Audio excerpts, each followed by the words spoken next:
Food is quite literally the foundation of life and how everything is formed, sustained and functions.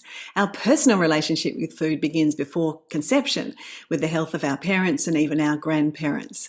And like other environmental exposures, nutritional patterns during early stages of development have profound effects on our structures, function and even our developing behaviours. Our food also seeds the living ecosystems within us, the vast and dynamic communities of microbes critical to our long-term physical and mental health. In many cases, the consequence of early adversity may not appear until much later in life, reducing health span and lifespan. Indeed, unhealthy food systems are directly implicated in the pandemic of chronic inflammatory diseases and declining life expectancy in countries like the United States. There's also evidence that the surge in addictive, energy-dense, low-nutrient, ultra-processed food is driving intestinal dysbiosis as a root cause of inflammation, metabolic diseases, immune dysregulation, and even mental ill health.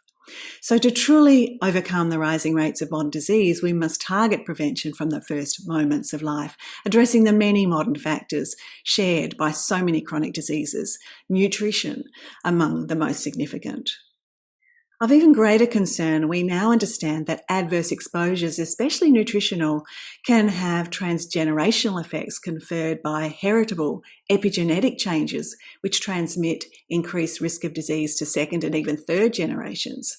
This means that many of the health challenges we're seeing today are the result of yesterday's conditions, and that the effect of increasing adversity today may yet take generations to fully manifest. It means essentially that the health of tomorrow is very much dependent on the choices we make together today and gives much deeper biological dimensions to the call to be wiser ancestors.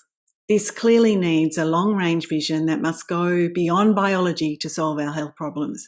Our personal ecology may reflect the food we eat, but that in turn is a function of the food environment and the social, economic and marketing forces that affect both our food choices and our access to healthy food.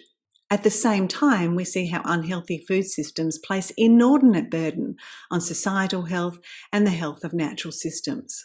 On one side of the broken food system, we can see the devastating effect of displacing species, destroying ecosystems, degrading soils, contaminating water with pesticides, fertilizers, plastic waste, and generating a sizable proportion of anthropogenic greenhouse gas emissions. On the other side of the equation, the system is essentially failing in its primary objective, which is supplying healthy food to the people of the world. Poor nutrition is the leading cause of disease globally. 2 billion people are undernourished or deficient in micronutrients, while 2 billion are overweight or obese, driving this double burden of disease.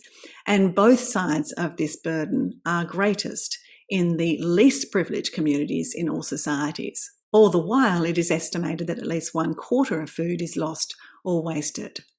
This top-down food system is geared to benefit multinationals and producers of ultra-processed foods and beverages, largely at the expense of consumers, communities, local farmers, and the environment. It's clearly unsustainable and needs to change on every level.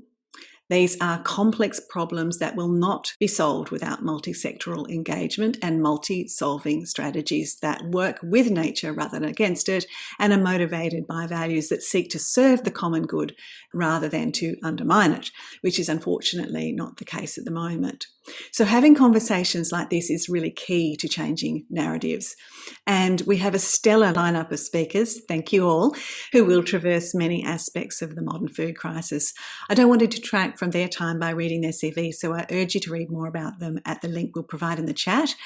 I hope that this will lead to more conversations that seek to shift the solutions and the power literally to the grassroots, focusing more on producing healthier food from healthier places and healthier communities where individuals make healthier choices with more equitable access to healthier food. Like many of our conversation, this does lead us back to the same common thread, the fundamental need for a cultural change to overcome the destructive worldviews at the root of many physical, social, spiritual, and environmental challenges.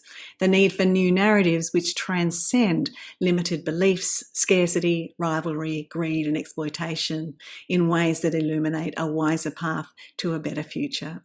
So thank you to all of our speakers, and our first speaker is Carlos Monteiro, a pioneer in efforts to call out the adverse and addictive effects of ultra-processed foods and the tactics of corporations promoting them.